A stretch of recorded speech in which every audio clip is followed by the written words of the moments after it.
अस्सलाम वालेकुम व्यूअर्स, आपको YouTube channel doctor Ali Usman में खुशामदीद कहते हैं। व्यूअर्स, इस चैनल में मेडिसिन का मुकम्मल रिव्यू बयान किया जाता है। मेडिसिन की indications, contraindication, side effect, adverse effect के बारे में डिटेल के साथ बयान किया जाता है।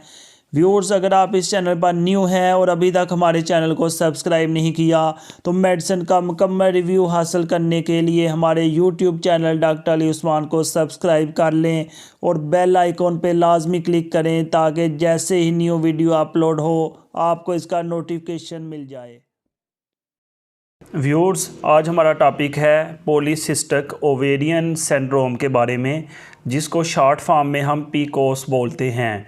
इससे पहले इसका नाम पीकोड था, यानी पॉलीसिस्टिक ओवेरियन डिजीज़, क्योंकि इसमें बहुत सारी सिम्टम्स पाई जाती हैं। ये एक सेट ऑफ सिम्टम है जिसकी वजह से इसका नाम पॉलीसिस्टिक ओवेरियन डिजीज़ से चेंज करके पॉलीसिस्टिक ओवेरियन सिंड्रोम रख दिया गया।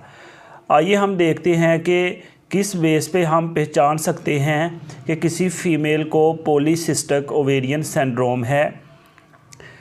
इसमें हम देखते हैं कि अगर साइकिल में इरेगुलरिटी है, कि जो नॉर्मल साइकिल है फ़ीमेल का वो डिस्टर्ब है, कभी वो नॉर्मल से ज़्यादा हो जाता है, कभी नॉर्मल से कम हो जाता है, तो इसको हम मेंस्ट्रुअल इरेगुलरिटी बोलते हैं। यानी कि कभी पीरियड्स आते हैं एक महीने में, कभी 40 दिन बाद आ जाते हैं, कभी 20 दिन बाद आ जाते हैं, कभी 2 महीने बाद आते हैं, तो इसको हम मेंस्ट्रुअल इरेगुलरिटी बोलते हैं। या फिर अगर हम पूरे साल का देखें तो अगर साल में 9 पीरियड से कम होते हैं तो ये भी पॉलीसिस्टिक ओवेरियन सिंड्रोम की एक सिम्टम है, जिसको हम ओलिगोमेनोरिया बोलते हैं। कि पूरे साल में 9 से कम पीरियड्स अगर आते हैं तो ये एक सिम्टम हो सकती है पॉलीसिस्टिक ओवेरियन सिंड्रोम की। या फिर इसकी एक सिम्टम है जिसको हम अमेनोरिया बोलते हैं, यानी पीरियड्स बिल्कुल भी नहीं आते, या फिर 40 साल के बाद ये जो हैं सिम्टम्स आनी शुरू हो जाती हैं। इसके बाद हाइपर पिगमेंटेशन, यानी फ़ीमेल में जो है वो कलर उनका डार्क हो जाता है, या फिर इसके अलावा उनके चेहरे पे एक्नी नमूदार हो जाती है, बहुत सारे छाले दाने वगैरह बन जाते हैं। हिरोस्टिज्म, उनके चेहरे के ऊपर बाल आना शुरू हो जाते हैं, और ये बाल ऐसे ही होते हैं जैसे मर्दों के चेहरे के ऊपर बाल होते हैं। ये पॉलीसिस्टिक ओवेरियन सिंड्रोम की अलामत है। या फिर ख़वातीन के बाल गिरना शुरू हो जाते हैं, तो ये भी एक इंडिकेशन हो सकती है कि आप पॉलीसिस्टिक ओवेरियन सिंड्रोम के बारे में सोचें, इसका प्रॉपर डायग्नोज करवाएं।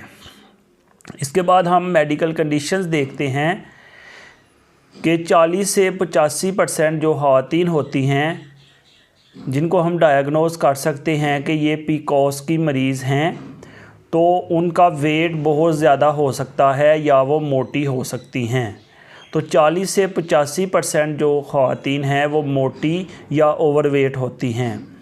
इसके बाद ऐसी ख़वातीन जो शुगर का शिकार होती हैं, डायबिटीज़ का शिकार होती हैं, तो वो भी अक्सर चांस बढ़ जाते हैं पॉलीसिस्टिक ओवेरियन सिंड्रोम के।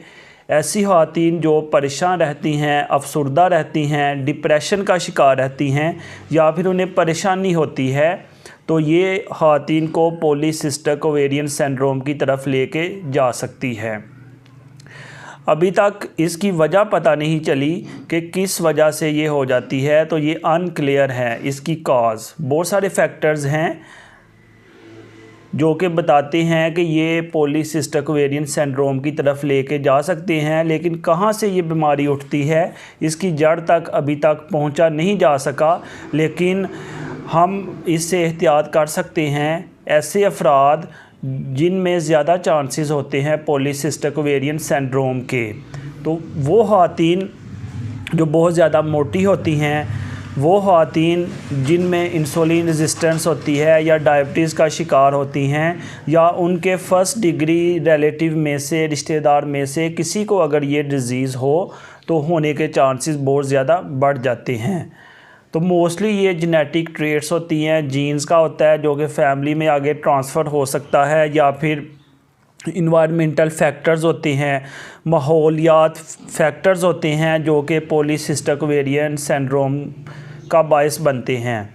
इसके ट्रीटमेंट में जो सबसे बेस्ट ऑप्शन है वो ये है कि लाइफस्टाइल को चेंज किया जाए। ऐसी खातें जिनका वेट बहुत ज़्यादा है या वो बहुत ज़्यादा मोटी हैं, उनको अपना डाइट प्लान करना पड़ेगा और एक्सरसाइज रेगुलर करनी पड़ेगी, तो इस डिज़ीज़ को जो है कंट्रोल किया जा सकता है।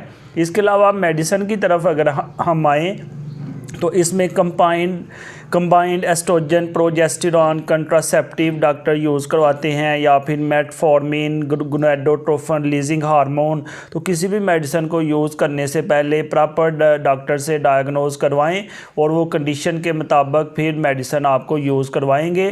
तो तब तक आप अपने लाइफस्टाइल को चेंज करके जो वज़न बहुत ज़्यादा है उसको बैलेंस करके एक्सरसाइज के ज़रिए, डाइट के ज़रिए आप इसको ठीक कर सकते हैं।